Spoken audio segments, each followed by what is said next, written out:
Are you looking for a career that's recession-proof, desperately needs new workers, and pays great? Sound too good to be true? Cybersecurity is a booming industry with more jobs than qualified candidates. Compared to most industries, cybersecurity has two big advantages: low unemployment and great pay. One of the best ways to demonstrate your skills to potential employers is to get a cybersecurity certification. In this video, I'll show you a map to help you identify the right certifications for you. In cybersecurity, the opportunities to grow your career will be endless as you learn new skills and stay on the cutting edge of technology. Even if you don't have the technical skills like networking or programming, there are lots of opportunities for you too. There are other areas of focus that are non-technical, like risk, compliance, auditing, and governance. The pay for these positions can even exceed those of the technical positions and can be a stepping stone into the executive suite. So how do you get started? For many, the obvious path is to get certified in the cybersecurity space. Certifications in cybersecurity are available for beginners as well as for advanced professionals to demonstrate their specialized knowledge in this field. Many cybersecurity jobs don't require certification, but earning these credentials can help professionals advance their careers. However, there are literally hundreds of cybersecurity certifications, including many vendor-specific certifications. So which one do you choose?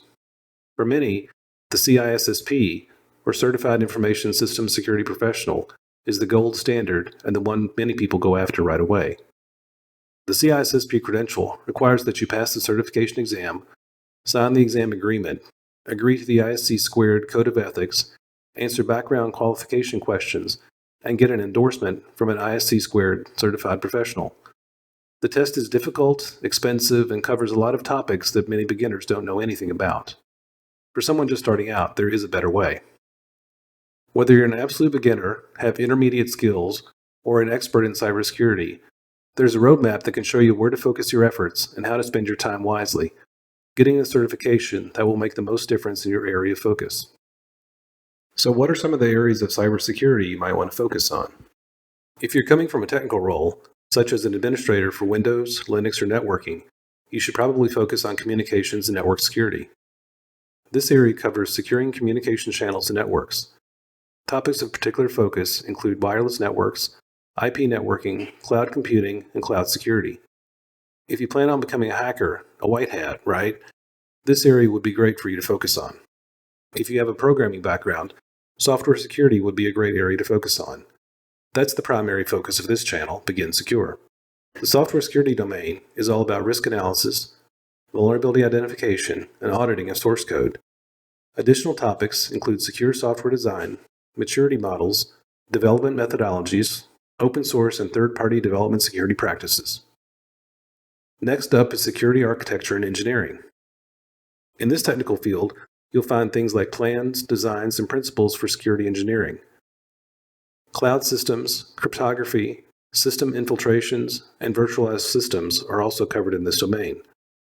Subdomains include cloud and systems operations, Linux administration, industrial control systems, and IoT devices. For those who come from a less technical background, security and risk management might be your ticket to a career in cybersecurity. Security and risk management covers user awareness programs and security procedures. There's also a lot of emphasis on risk management when buying new services, hardware, and software. The audit function is related to this domain as well. In order to protect your company, you need knowledge and experience in this area to develop policies and procedures. In my experience, most CISOs come from this area since it's very business-focused. Let's look at how you might start your career in one of these domains and what certifications you might consider. This chart is a grid that shows you the different security domains and the levels of experience you should have. This grid can be found at pauljeremy.com/security certification roadmap. As an example, let's look at the network security domain and see how you might start if you're a beginner. If we hover our mouse over the very bottom box, we see the name of the certificate called Palo Alto Networks Certified Cybersecurity Entry Level Technician, or PCCET. The cost is $110 US for the exam, and there's a link on the page where you can find out more information about the exam. This would be an example of a vendor-specific certification, since it comes from Palo Alto Networks, a large cybersecurity company based in Santa Clara, California. Moving up the list, we see the Net Plus or Network Plus exam from CompTIA. The cost is $319 US. It's an example of a vendor-neutral exam since it doesn't focus on the solutions that come from a single vendor like Palo Alto, Juniper, or Cisco. Moving up the list, we see lots of network exams, some vendor-specific and some vendor-neutral. All the way at the top, we see the CCIE, or Cisco Certified Exam, which costs several $1,000s to prepare for and take. So let's say you want to start in the network security domain. Getting started with something simple and low cost, like the PCCET or Network Plus exam, would be a great way to demonstrate skill in the networking area to potential employers. Once you're hired, many organizations will pay for the exams you take, so be sure to take advantage of that opportunity. Notice the CISSP exam. It's way up at the top in the expert level. And notice it cuts across all the domains, from networking through to security operations. As we mentioned earlier, the CISSP is a very broad exam that covers a lot of domains, but not in any great depth. This is not an exam you want to start with. Although it's valuable to many employers, it requires a lot of experience in the cybersecurity world before you truly understand all the necessary domains. The test is expensive to take, so failing it because you're not prepared can be a costly mistake.